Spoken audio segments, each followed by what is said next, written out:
केंद्रीय विद्यालय बक्सर की स्थापना जो है 2003 में की गई और वो किराए के भवन में तब से चल रहा है। कितने 10वीं तक ही चल पा रहा है।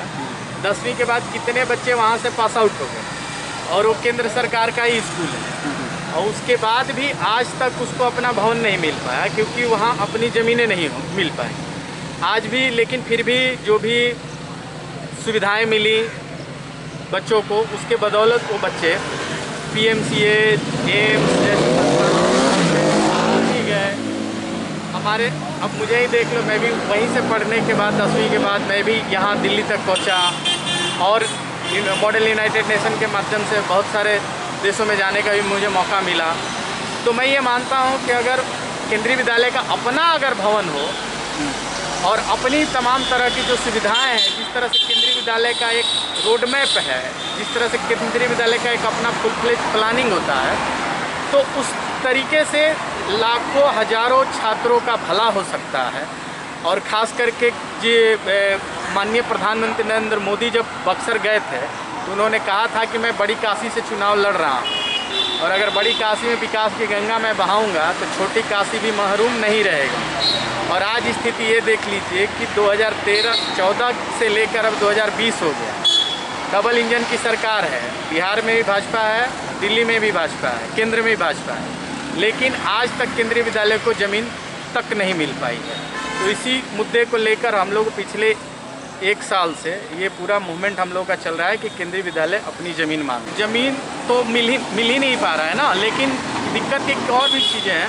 जैसे कि मान लो कि JNU जैसे संस्थान है, उनको भी ख़त्म करने की आज साजिश हो रही है, कोशिश हो रही है।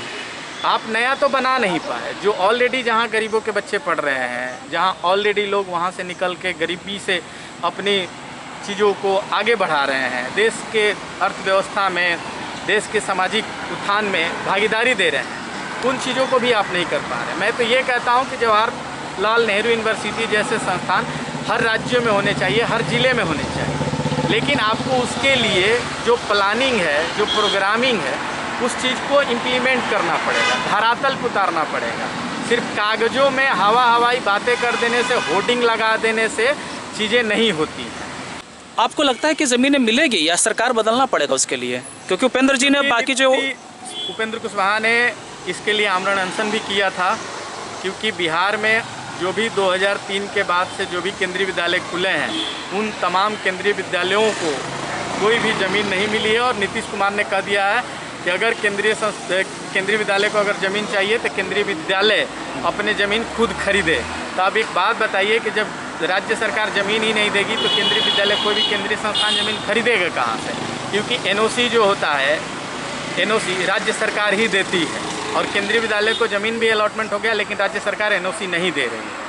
तो मामला यहाँ पे लटका हुआ है। उपेंद्र कुशवाहा पटना में आमरण अनशन कर चुके हैं कि केंद्रीय विद्यालयों को, जवाहर नवोदय विद्यालयों को ज़मीन दिया जाए, लेकिन राज्य की नीतीश सरकार जो है, स्वास्थ्य सेवाओं में तो कोरोना के काल में फेल ही है और शिक्षा का जो वहाँ के राज्य की जो शिक्षा व्यवस्था है वो तो धाराशायी है ही।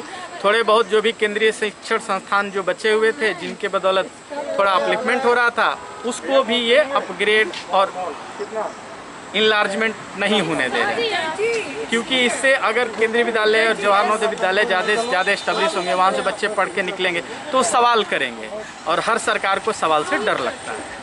तो आपको लगता है कि ये जो है सामाजिक और शैक्षणिक के साथ साथ राजनीतिक मुद्दा भी? नीतीश कुमार जी इस बात से डरते हैं कि कहीं अगर केंद्रीय विद्यालय, जवाहर नवोदय विद्यालय आ जाएंगे तो लोग क्या कहेंगे कि आपके हमारे स्कूल ऐसे हैं तो हमें भी वैसा ही स्कूल दो, और वो देने की स्थिति में नहीं है। तो ये कहीं ना कहीं उन्हें इस बात का डर ये सता रहा है। 2014 में जब नरेंद्र मोदी बनारस चुनाव लड़ने आए थे तो उन्होंने कहा था कि मुझे किसी ने नहीं बुलाया, माँ गंगा ने बुलाया है।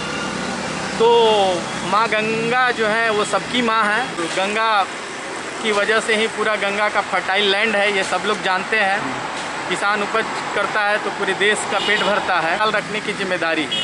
आज स्थिति ये हो गई है कि आप बनारस में जाके देखें तो भी वही हालत है और उससे बद से बदतर हालत बक्सर की है। और केंद्रीय विद्यालय की तो ज़मीन आज तक नहीं मिल पाई, जबकि इन्होंने ये एक नहीं, विधानसभा के 2015 के चुनाव में भी नरेंद्र मोदी ने रैली किया था और कहा था कि यहाँ की जो भी शिक्षण संस्थान है, जो भी समस्याएं हैं उसको 6 महीने के अंदर ठीक किया जाएगा।